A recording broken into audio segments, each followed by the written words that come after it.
తర్వాత మనిషికి నిత్య నాశనము, నరకము ఉన్నది.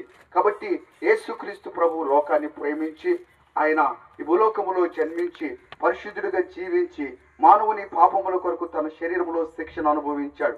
ఆయన చనిపోయి సమాధి చేయబడి 3వ దినాన తిరిగి లేచాడు. నా యందు విశ్వాసం ఉంచు వారు ఎంత మాత్రమును అంటే నశించరు అని ఆయన తెలియపరుస్తున్నాడు. ఆత్మీయంగా నాశనమును తప్పించుకోవాలంటే యేసుక్రీస్తు ప్రభువు మార్గము. అందుకే ఆయన అంటాడు, నేను మార్గమును సత్యమును జీవమును, నా ద్వారా తప్ప ఎవడును తండ్రి వద్దకు రాడు.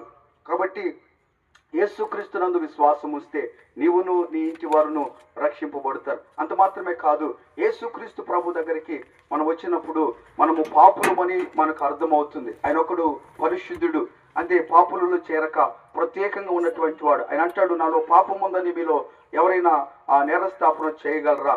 నిజమే, అదిగో పాపానికి ఖచ్చితంగా యేసు